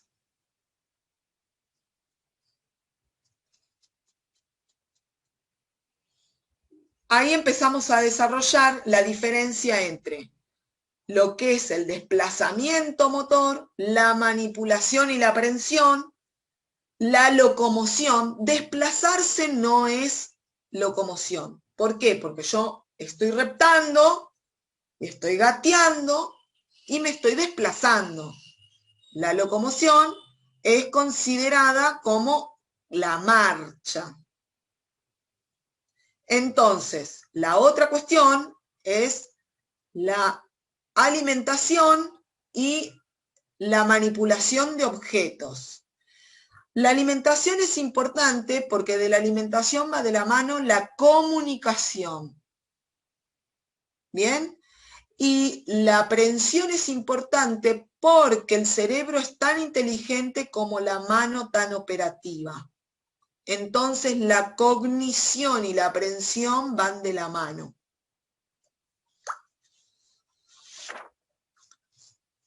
Después empezamos con las habilidades motoras fundamentales. Obviamente que las habilidades motoras elementales, las anteriores, van a integrar esta fase. O sea, si no tenemos las elementales, las fundamentales va a ser muy difícil adquirirlas.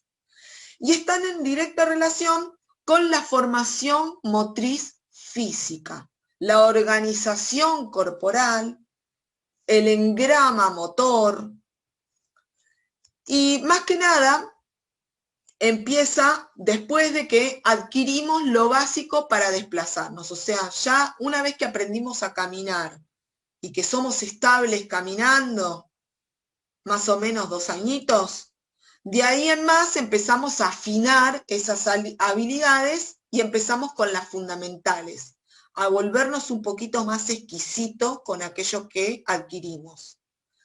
Bien. Y entonces, acá las podemos dividir en 3. las que son esenciales, que realmente son preponderantes para poder tener un desarrollo motor, como por ejemplo, poder ponernos de pie, solos, poder caminar, poder mantenernos sentados solos, poder manipular un objeto, poder hablar. Estas son las elementales, ¿no? Y van a ser el anclaje de estas fundamentales y esenciales. Las elementales van a ser el anclaje de estas fundamentales y esenciales. Bien, y después hay otras que van a ser determinantes, como por ejemplo, perfeccionar un ajuste motor. ¿Cómo pasa? Yo aprendo a cargar agua en el vaso. Tengo 2 años. Lo intento la primera vez, cargo agua en la mesa en realidad, porque le pifio al vaso y nada, se desparrama por todos lados, quiero tomar y se me vuelca por todos lados. Bien, yo no puedo seguir, tengo 9, 10, no puedo seguir teniendo la misma habilidad motora cuando quiero cargar el agua en un vaso. Ya ahí el derrame tiene que ser menor. Y en todo caso lo termino tirando porque lo dejé arriba de la mesa, me olvidé que lo dejé arriba de la mesa y le pegué el manotazo. Pero no porque yo quiero tomar y le pifio a la boca o me lo empino en exceso y el agua se derrama. Ya eso lo tengo ajustado. Bien, entonces ahí ya tengo las fundamentales que son determinantes. Ya hay cosas que voy ajustando. Por ejemplo, uso el tenedor porque sé que no me voy a pinchar un ojo, le voy a embocar a la boca. O quiero ir a patear una pelota y voy y pateo la pelota, no pateo el aire y me caigo y me rompo la cola. Bien. Y después son habilidades motoras fundamentales aconsejables. Y las aconsejables son las que transmite la sociedad que aumentan la longevidad. ¿No es cierto? Que son mantener el cerebro activo, de hacer un sudoku, de hacer stretching, de hacer tai chi, todas esas cosas, que en realidad, si uno los quiere hacer y es activo, lo hace, y si no, no pasa nada. Bueno, sí pasa, pero cada uno... ¡Cállate! ¡Pasa! Es mi perro, perdón. Enloqueció. Bien, y después tenemos las habilidades motoras específicas. Y estas tienen que ver más que nada con el desarrollo del deporte. Y ya empiezan entre los 7, 8 años, en que los chicos se introducen a la vida deportiva de una forma más competitiva. ¿Por qué? Porque los chicos ahora tempranamente acceden al deporte. Lo voy a matar a mi perro. Tempranamente acceden al deporte, pero a esta edad ya empiezan a ser seleccionados porque juegan en la liga del no sé qué y del no sé cuánto, y este va a la competitiva y este va al amistoso. Bien, ya a esa edad empiezan a tener un perfil más específico en donde desarrollan habilidades motoras directamente desarrolladas para una actividad deportiva.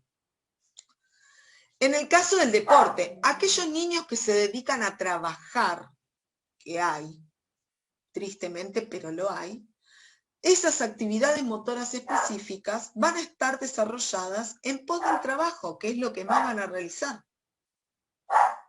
Entonces vas a encontrar niños que se encargan de cosechar diferentes cosas, como acá hay mucho arándano y los frutos rojos y las cerezas y qué sé yo.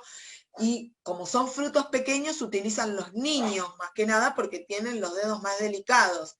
Bueno, ahora con el tema de la explotación infantil, que está tan, ya no se usa tanto, pero hubo una época en donde los niños eran los que se encargaban de hacer este tipo de trabajo.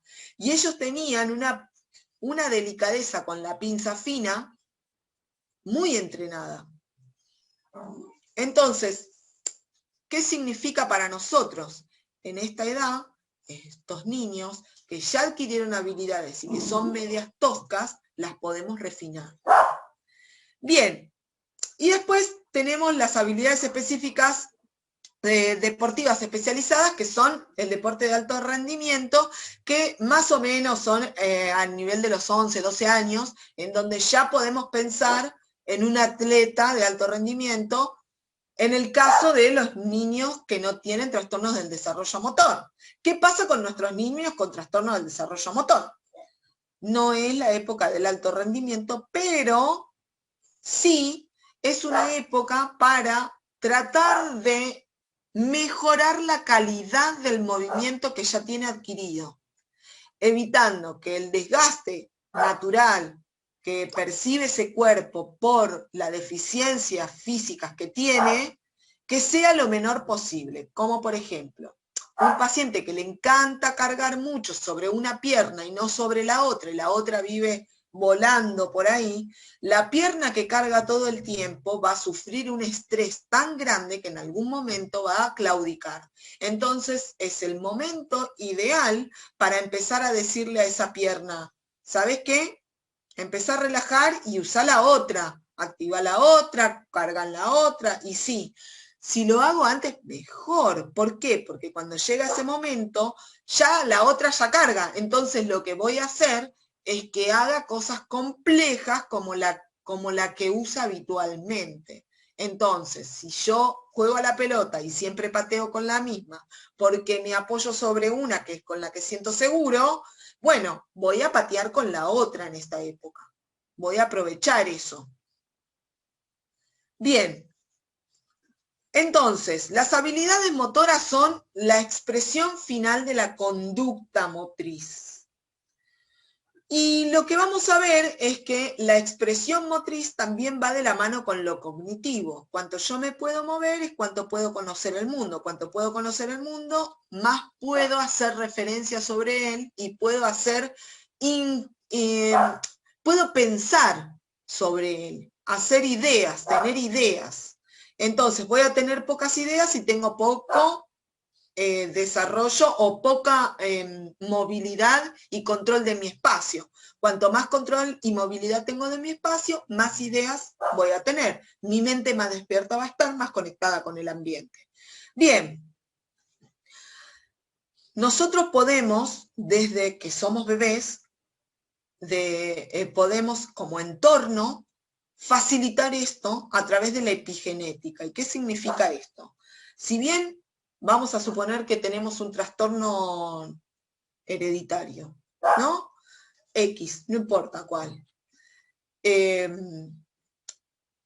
Vamos a poner uno porque quizás es más fácil para que lo entiendan. Vamos a poner que tenemos síndrome de Down, ¿no? Que es algo que conocen bastante. El síndrome de Down sabemos que no tiene en sí un problema cognitivo grave.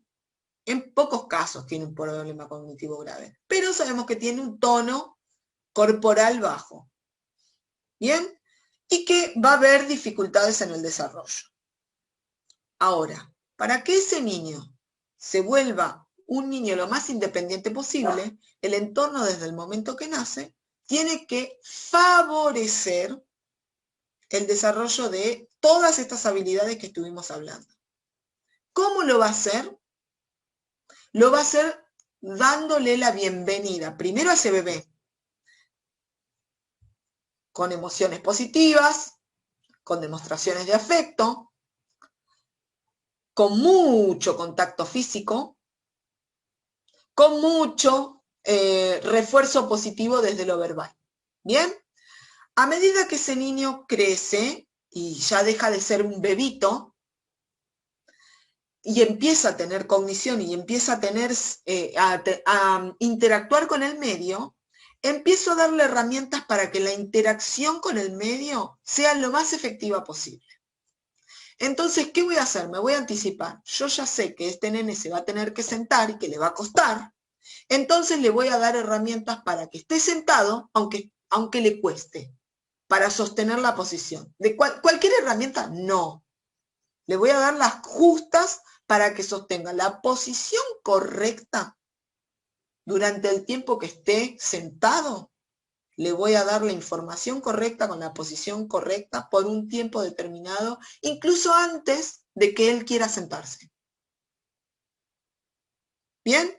Entonces yo ya le estoy dando información. ¿Qué pasa con la epigenética? La epigenética lo que dice es, si ese niño siente que eso no es hostil, o sea, yo no lo estoy forzando, sino que le estoy facilitando el ambiente para que él quiera sentarse, para que él lo quiera hacer, lo que dice es que la genética va a expresar más genes y va a hacer conexiones positivas neuronales, los circuitos de Hebb, conexiones neuronales positivas para que quiera hacer la actividad y la haga con efectividad.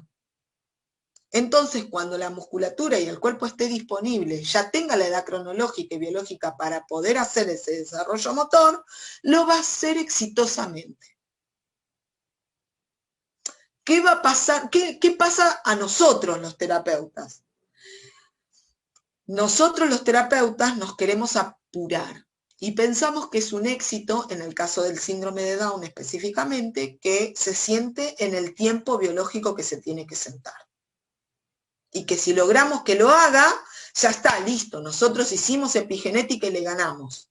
No, no, porque a algunos le va a llevar más tiempo. No importa.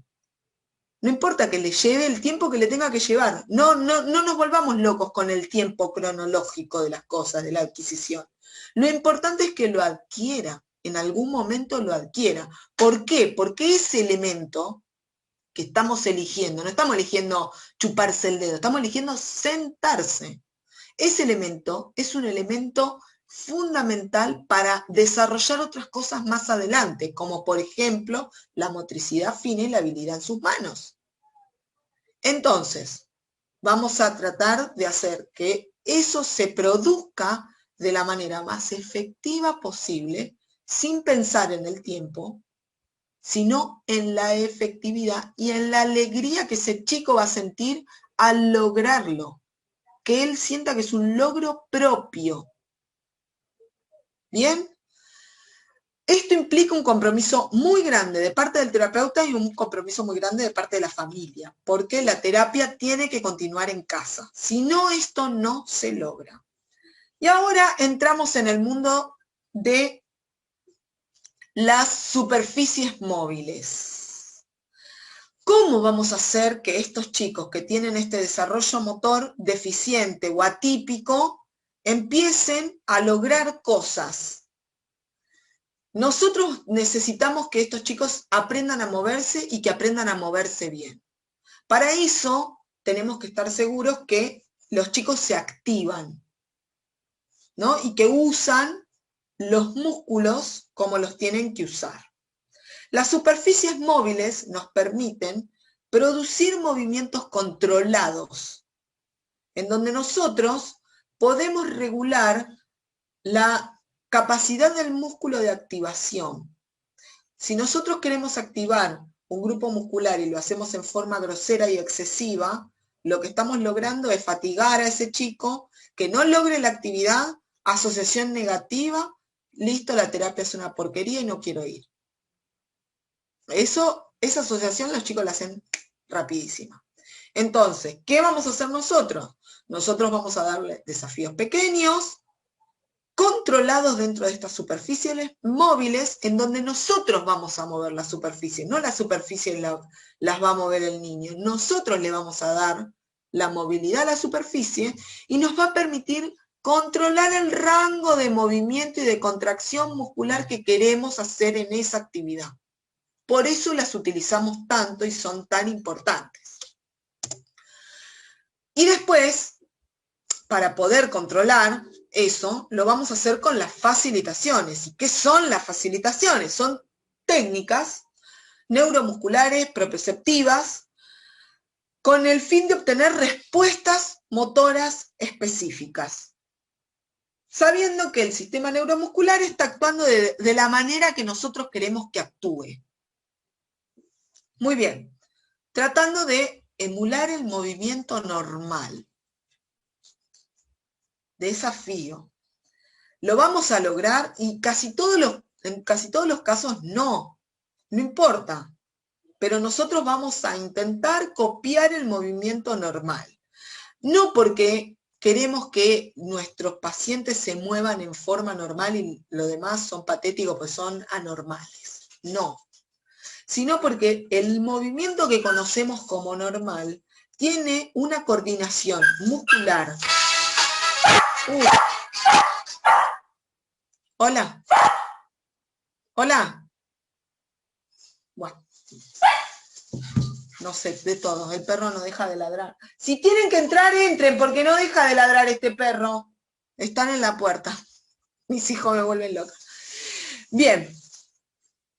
Entonces, ¿qué va a pasar con el movimiento normal? El movimiento normal implica que el músculo se contraiga de determinada cantidad de tiempo, una cantidad determinada de fibras, y que reclute fibras de otros músculos que están cerca para fijar, para coactivar, para estabilizar un movimiento. Además, la movilidad de la articulación, el sensar qué pasa dentro de la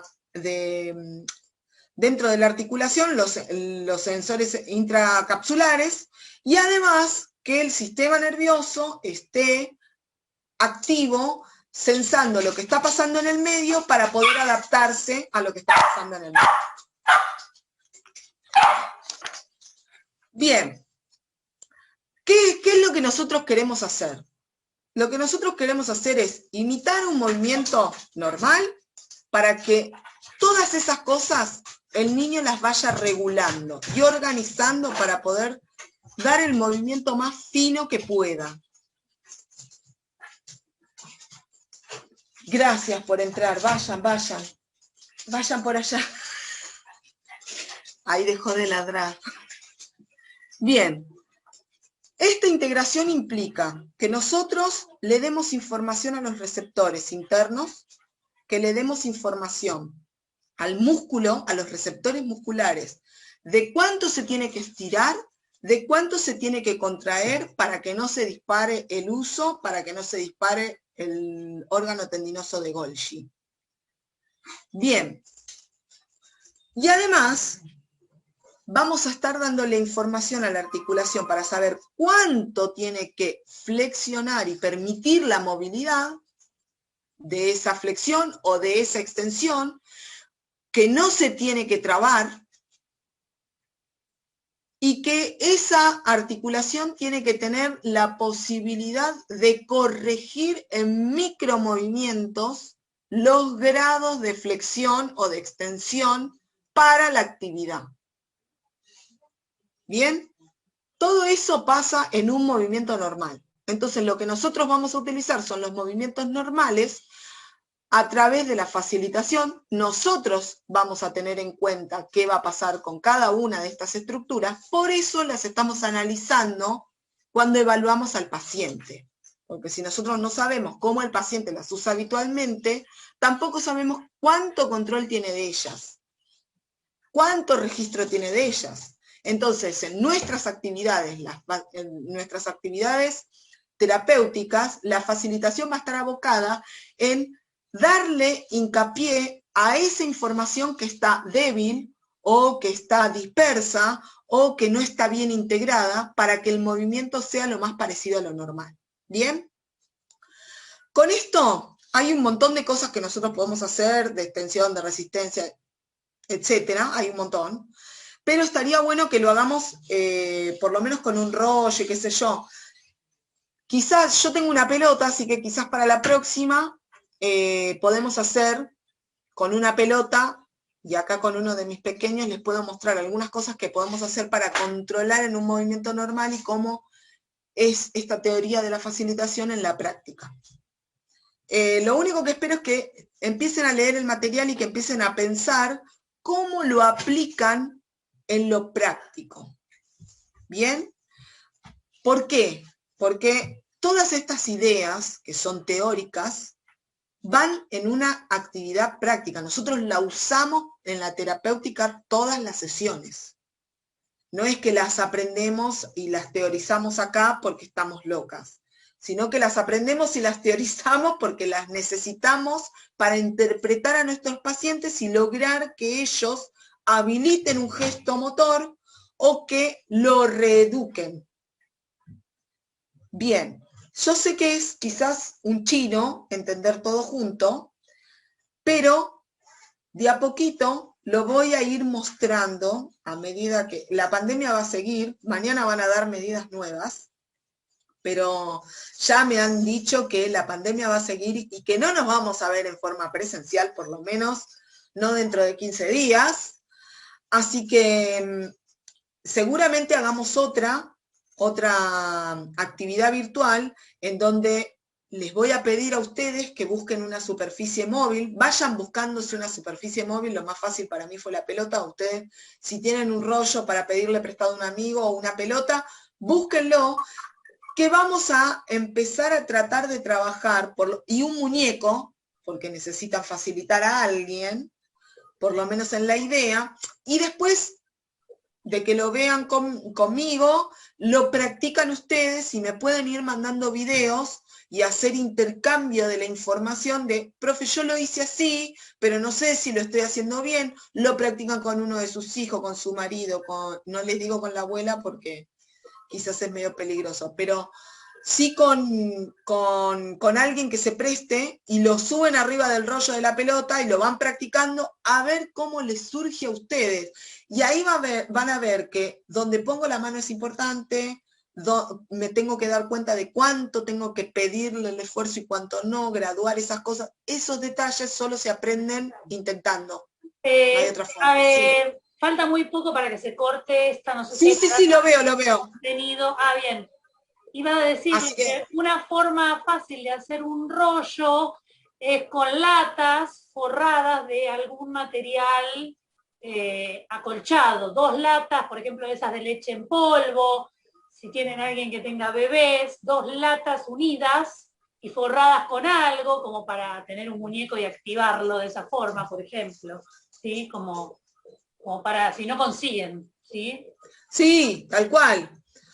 La otra cosa que pueden utilizar como superficie móvil es poner una olla, una tabla arriba, y también pueden hacer una tabla de deslizamiento, bueno, de equilibrio, una tabla de equilibrio, también pueden utilizar eso. No tengo el nombre. Ahí está, ¿alguien quiere preguntar algo? Sí, dale, yo también una visita. Mendoza quiere hacer una consulta, si puede ser. Sí, dale. Dile. Vamos a suponer un ejemplo que yo pregunte dónde podríamos ver esta clase de video para tener un panorama, porque lamentablemente parece que la presencial se nos alarga, pero bueno, sería importante de encontrar un canal donde que podamos ver estos ejercicios para llevarlo a la práctica, por lo menos un ejemplo, algo así de estilo, porque no haría falta. Yo voy a ir grabando algunos y los voy a ir subiendo al campus, así ustedes los van practicando. Perfecto. Y lo vamos a ir haciendo así porque nada, ya veo que la presencialidad no va a volver. Es una pena, porque es muy lindo. Así que, bueno, por este año nos estaríamos manejando así. Igual esto va a quedar pendiente para el cuatrimestre que viene, si es que se levanta la pandemia, y vernos en algún momento desde la presencialidad para poder ir corrigiendo a ustedes y ir afinándolo para que lo puedan utilizar con pacientes que tienen dificultades motoras.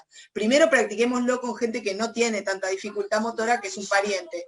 Y después veamos que van a ver los efectos en un paciente que sí las tiene, que son mucho más grandes y que hay cosas que son mucho más sencillas que hacerlo con una persona que se puede mover libremente, y hay otras que son un chino hacerla con una persona que le cuesta moverse. Bueno, de ahí ustedes van a ir sacando experiencias, pero primero tenemos que aprenderlo entre nosotros y después lo aplicamos en alguien con patología. Así que el desafío nuestro en este cuatrimestre va a ser que lo aprendan por lo menos y que lo practiquen entre ustedes. Y después que lo practiquen con sus parientes y todo. Y después cuando podamos, nos encontraremos y trataremos de ver si podemos llevar a alguien con patología y que lo probemos ahí. Perfecto, profe. Eso sería lo ideal. Bueno, chicos, los dejo en libertad. yo me voy a ir a tomar algo. Disculpen Bien. que hablé como loca hoy. Excelente, sí. Yo igual, no se queda con la garganta seca, digo yo. Bueno. Sí, me estoy muriendo de sed. Así que Bien. me voy a ir a tomar algo, tranquila. Y bueno, disfruten, lean mucho, estén atentos y ya me van a ver en los videitos. Gracias, profe. Hasta ¿Alguien quiere luego, preguntar gracias. algo? No. Cualquier cosa, chicos, usen las consultas, pregunten lo que quieran. En Bueno, el foro, yo pregunten. después lo voy a subir de alguna manera, quédense tranquilos, ahora voy a ver que esté todo grabado. Basta de accidentes. Gracias. Chao, Por favor, chao. gracias.